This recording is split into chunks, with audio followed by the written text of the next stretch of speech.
Asia की राजनीति में वो धमाका हो चुका है जिसकी किसी ने कल्पना भी नहीं की थी। दोस्तों, ताकत की इस जंग में भारत ने ऐसा उलटफेर कर दिया है जिसने पूरी दुनिया, खासकर रूस, जापान और दक्षिण कोरिया जैसे दिग्गज देशों को पीछे धकेल दिया है।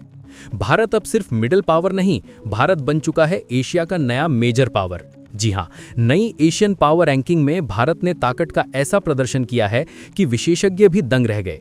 भारतीय सेना को 100 में से 93 पॉइंट मिले हैं और यह आंकड़ा सिर्फ एक नंबर नहीं, यह है भारत की बढ़ती ताकत का इतिहास। सबसे चौंकाने वाली बात क्या है? मिलिट्री पोस्चर यानी युद्ध तैयारियों के मामले में भारत ने अमेरिका को भी पीछे छोड़ दिया है। रूस से आगे, जापान से आगे, साउथ कोरिया से आगे और अब भारत एशिया कॉन्टिनेंट की तीसरी सबसे बड़ी मिलिट्री पावर के रूप में खड़ा है। एक ऐसी स्थिति जिसकी उम्मीद भारत के दुश्मनों ने कभी नहीं की थी। ड्रैगन की आंखों में आंखें डालकर दी सीधी चुनौती।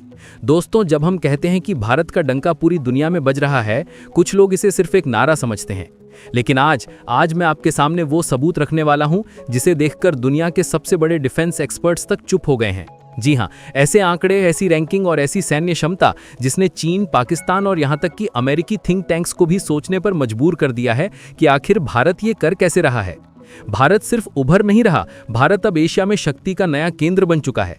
2025 की एशिया पावर इंडेक्स रैंकिंग जारी हो चुकी है और इस बार जो हुआ है वो पिछले 50 साल में कभी नहीं हुआ था।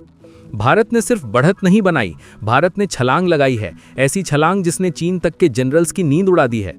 भारत अब एशिया में सिर्फ एक प्रतिभागी नहीं, सिर्फ एक उभरती शक्ति नहीं, बल्कि एक निर्णायक खिलाड़ी बन चुका है, एक गेम चेंजर। इस साल की रिपोर्ट साफ कहती है, भारत ने कई कैटेगरीज में जापान, रूस और साउथ कोरिया जैसी दिग्गज शक्तियों को पीछे छोड़ दिया है। आर्थिक, सैन्य, कूटनीतिक हर मैदान में भारत ने ऐसी मजबूती दिखाई है जो दुनिया के पावर बैलेंस को हिला रही है। सालों से जो लोग ये सोच रहे थे कि भारत सिर्फ इमर्जिंग है, दोस्तों 2025 की रैंकिंग उन्हें सीधा जवाब दे रही है। भारत अब इमर्जिंग नहीं, एस्टैब्लिश्ड पावर है। हम अब गेम चेंजर बन चुके हैं। लेवी इंस्टीट्यूट, जो दुनिया की सबसे भरोसेमंद थिंक टैंक मानी जाती है, उसने अपनी ताज़ा रिपोर्ट में भारत को सुपर पावर की दहलीज पर खड़ा कर दिया है। अब तक भारत को मिडिल पावर यानी मध्यम शक्ति माना जाता था, लेकिन इस बार भारत ने उस बैरियर को तोड़कर मेजर पावर का दर्जा हासिल कर लिया है। अमेरिका और चीन के बाद भारत अब एशिया का तीसरा सबसे शक्तिशाली देश बन गया है। और जानते हैं सबसे मजेदार बात क्या है? इस रेस में हमने रूस, जापान और दक्षिण कोरिया जैसे तकनीकी दिग्गजों को धूल चटा दी है। आखिर ऐसा क्या बदल गया भारत की मिलिट्री और डिप्लोमेसी में? क्यों आज अमेरिका जैसा सुपर पावर भी मिलिट्री पोस्चर में भारत से पीछे नजर आ रहा है? और पाकिस्तान का क्या हाल हुआ है इस रैंकिंग में? हम आपको बताएंगे इस धमाकेदार खबर की पूरी कहानी। तो बने रहिएगा वीडियो पर और इस संबंध में आपके जो भी विचार हों कमेंट में लिख के जरूर बताइएगा। चलिए सबसे पहले इस रैंकिंग का गणित समझते हैं।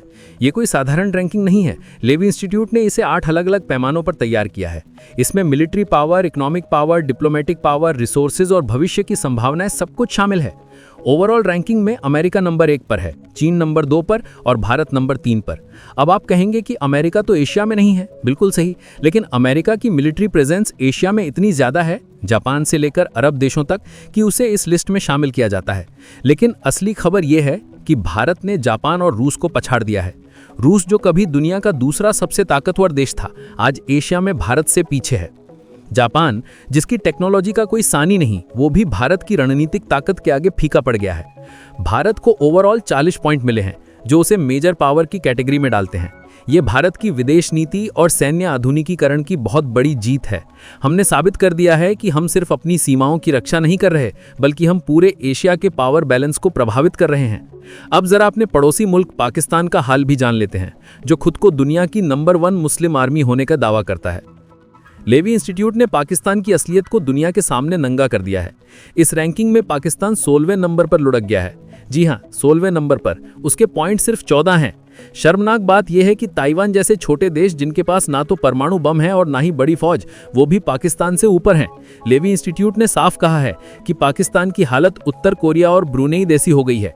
इंडोनेशिया, मलेशिया और थाईलैंड जैसे देश आज पाकिस्तान से ज्यादा प्रभावशाली और ताकतवर हैं। ये रैंकिंग पाकिस्तान के मुंह पर एक तमाचा है।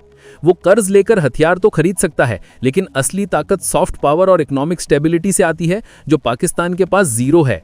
भारत जहां दुनिया के टॉप 3 में अपनी जगह बना रहा है, वहीं पाकिस्तान रसातल में जा रहा है। ये फर्क है एक विजनरी देश और एक फेल्ड स्टेट के बीच। मिलिट्री पोस्चर, जहां भारत ने अमेरिका को पछाड़ा। अब आते हैं रिपोर्ट के सबसे चौंकाने वाले हिस्से पर। एशियन मिलिट्री पोस्चर, ये वो रैंकिंग है जिसने दुनिया को हिला दिया है। इसका मतलब होता है कि एशिया में युद्ध छिड़ जाए तो कौन सा देश कितनी तेजी से अपनी सेना तैनात कर सकता है और कितने लंबे समय तक युद्ध लड़ सकता है। इस मामले में चीन नंबर 1 पर है और नंबर 2 पर है हमारा भारत। और अमेरिका 90 पॉइंट के साथ तीसरे नंबर पर खिसक गया है। रूस 84 पॉइंट के साथ चौथे पर है। इसका मतलब समझते हैं आप? इसका मतलब है कि अगर एशिया की धरती पर जंग होती है तो भारत अमेरिका से भी ज्यादा घातक और असरदार साबित होगा। अमेरिका को अपनी सेना 7 समंदर पार से लानी होगी, लेकिन भारत और चीन अपनी विशाल थल सेना और लॉजिस्टिक्स के दम पर तुरंत मोर्चा संभाल सकते हैं। ये 93 पॉइंट्स बताते हैं कि भारतीय सेना अब सिर्फ डिफेंसिव नहीं है, बल्कि हम तेजी से मोबिलाइज होकर दुश्मन को जवाब देने की क्षमता रखती है। लद्दाख में हमने जो इंफ्रास्ट्रक्चर बनाया है, टनल बनाई हैं, सड़कें बनाई हैं, ये उसी का नतीजा है। आज हम चीन की आंखों में आंखें डालकर खड़े हैं क्योंकि हमारी वॉर फाइटिंग कैपेबिलिटी अब वर्ल्ड क्लास हो चुकी है। रैंकिंग में हथियारों की क्वालिटी और सिग्नेचर कैपेबिलिटी पर भी बात की गई है। हथियारों के मामले में अमेरिका और चीन अभी भी आगे हैं। भारत को इसमें चौथा स्थान मिला है। रिपोर्ट में एक कड़वा सच भी बताया गया है कि हमारी थल सेना और नौसेना के पास तो बेहतरीन हथियार हैं, लेकिन वायुसेना को अभी और आधुनिकीकरण की जरूरत है। राफेल और तेजस आ रहे हैं, लेकिन हमें और तेजी दिखानी होगी। लेकिन सिग्नेचर कैपेबिलिटी में भारत ने झंडे गाड़े हैं। सिग्नेचर कैपेबिलिटी का मतलब है वो ट्रम्प कार्ड जो सिर्फ आपके पास है। भारत की परमाणु पनडुब्बियां अरिहंत क्लास, हमारी अग्नि 5 जैसी इंटरकॉन्टिनेंटल बैलिस्टिक मिसाइलें ICBM और हमारा अपना नेविगेशन सिस्टम नेविक, ये वो ताकतें हैं जो भारत को दूसरों से अलग बनाती हैं। रिपोर्ट में भारत की स्वदेशी मिसाइल टेक्नोलॉजी की जमकर तारीफ की गई है। कहा गया है कि भारत की लॉन्ग रेंज मिसाइलें रूस की टक्कर की हैं। ये आत्मनिर्भर भारत की सबसे बड़ी जीत है। हम अब दूसरों के हथियारों पर निर्भर नहीं हैं, हमारे तरकश में अपने तीर हैं। ये रैंकिंग सिर्फ बंदूकों और टैंकों पर आधारित नहीं है, इसमें डिप्लोमेसी और इकोनॉमी का भी बड़ा रोल है। भारत की डिप्लोमेटिक इन्फ्लुएंस में भारी उछाल आया है। G20 की सफल अध्यक्षता, ग्लोबल साउथ की आवाज बनना और दुनिया के हर मंच पर भारत की बात सुनी जाना, इन सब ने भारत के स्कोर को बढ़ाया है। आज अमेरिका हो या रूस, दोनों भारत को अपने पाले में रखना चाहते हैं। ये हमारी कूटनीति की जीत है। इकोनॉमिक पावर में भी भारत तेजी से ऊपर चढ़ रहा है। दुनिया की सबसे तेजी से बढ़ती अर्थव्यवस्था होने का फायदा हमें मिल रहा है। जब देश अमीर होता है तो सेना मजबूत होती है। पाकिस्तान के पिछड़ने का सबसे बड़ा कारण यही है, उसकी अर्थव्यवस्था ICU में है। वहीं भारत अपनी आर्थिक ताकत का इस्तेमाल अपनी रणनीतिक पहुंच बढ़ाने में कर रहा है। हम फिलीपींस को ब्रह्मोस बेच रहे हैं, आर्मेनिया को पिनाका दे रहे हैं। हम अब हथियारों के निर्यातक बन रहे हैं, जो एक मेजर पावर की निशानी है। हालांकि जश्न मनाने के साथ साथ हमें कुछ सच्चाइयों पर भी ध्यान देना होगा। लेवी इंस्टीट्यूट की रिपोर्ट ने इशारा किया है कि चीन हमसे कई मामलों में अभी भी आगे है, खासकर फ्यूचर रिसोर्सेज और साइबर वॉरफेयर में। चीन का रक्षा बजट हमसे कई गुना ज़्यादा है। अगर हमें एशिया में नंबर 1 बनना है या चीन को पीछे छोड़ना है, तो हमें अपनी इकोनॉमी को 5 ट्रिलियन और फिर 10 ट्रिलियन डॉलर तक ले जाना होगा। हमें अपनी वायुसेना को 42 स्क्वाड्रन तक पहुंचाना होगा, नेवी को 170 जहाज़ों वाला बल बनाना होगा। टेक्नोलॉजी में खासकर AI और ड्रोन वॉरफेयर में हमें और काम करना है। लेकिन जिस रफ्तार से हम बढ़ रहे हैं, 2030 तक तस्वीर और भी बदल सकती है। आज हम मेजर पावर हैं, कल हम निर्विवाद सुपर पावर होंगे। जाहिर है इस रिपोर्ट को देखकर बीजिंग और इस्लामाबाद में सन्नाटा पसर गया होगा। चीन, जो भारत को सिर्फ एक क्षेत्रीय ताकत समझता था, अब उसे मानना पड़ रहा है कि उसका असली मुकाबला अमेरिका से नहीं, बल्कि उसके पड़ोसी भारत से है। मिलिट्री पोस्चर में भारत का नंबर 2 पर होना चीन के लिए खतरे की घंटी है। उसे समझ आ गया है कि हिमालय पर अब उसे वॉकओवर नहीं मिलने वाला। और पाकिस्तान के लिए तो ये अस्तित्व का संकट है। जब ताइवान जैसा छोटा देश आपसे ज्यादा ताकतवर हो जाए तो समझ लेना चाहिए कि आप गलत रास्ते पर हैं।